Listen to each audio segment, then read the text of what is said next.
एक प्यार. Halo semuanya, kita mau jelasin tentang budaya belajar. Nah, apa sih perbedaan belajar di Indonesia dan di Barat? Pertama, jelas berbeda dari aspek-aspek berikut. Indonesia cenderung fokus pada otoritas dan hierarki, sedangkan budaya Barat fokus ke berpikir kritis, bertanya, dan berpartisipasi. Keterlibatan orang tua juga penting di Indonesia. Indonesia menerapkan metode belajar formal, sedangkan Western lebih ke aplikatif. Indonesia juga menekankan nilai budaya lokal lebih banyak daripada Western yang menekankan nilai individual.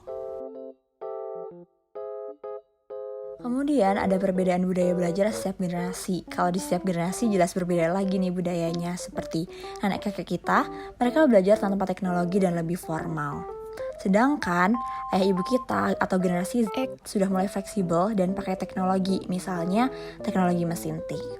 Kalau kakak milenial yang lahirnya 81 sampai 96, mereka mulai banyak nih teknologi mulai terbuka pada kebiasaan teknologi. Lalu kemudian generasi Z atau generasi kita, teknologi udah pasti menjamur dan banyak mandiri. Misalnya pakai LMS kayak Quizzes dan Google Classroom. Lalu ada juga nih adik-adik kita, mereka udah lebih maju lagi, bahkan kurikulumnya bisa pakai Merdeka, Cambridge, dan IB. Kemudian, apa sih pembelajaran formal dan informal? Dahulu, pendidikan hanyalah sebuah fase pembelajaran.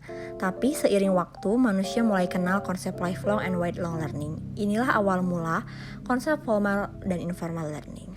So, formal learning itu pembelajaran resmi, kayak kita belajar di kampus dan di sekolah. Contohnya kayak kita naik bis, kita ikutin kemanapun guru kita nyetir. Kalau informal, bentuknya belajar sendiri, lewat sumber manapun dan siapapun. Contohnya kayak naik sepeda, kita nyetir sendiri kemanapun tujuan kita. Tapi pastinya harus tujuan yang baik ya. Nah, bonus, ada juga yang disebut non-formal. Ya, basically gabungan antara keduanya. Metodenya sendiri, formal learning ada 2, dan informal ada 3 loh. Terus, kenapa sih kita harus gabungin keduanya? First, untuk seimbangin nih antara teori dan praktek kita. Kedua, untuk mendorong proses lifelong learning. Yang ketiga, menumbuhkan kreativitas. Kita juga bisa menumbuhkan kreativitas dari belajar informal yang self-oriented. Last but not least, menyeimbangkan antara soft skill dan hard skill.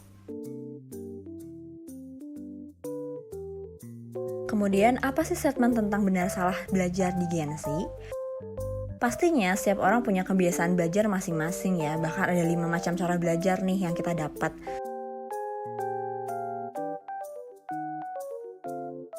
Siapa nih yang suka belajar sambil ngunyah dan karaokean? Ternyata, itu bisa ningkatin mood dan fokus kita loh. Asal jangan kasihkan joget ya. Sedangkan belajar sambil nonton atau scroll-scroll medsos itu nggak disaranin. Karena bisa merusak fokus dan buat kita akhirnya jadi malas. Oke deh, segitu aja dari kita. Terima kasih udah nonton, jangan lupa belajar.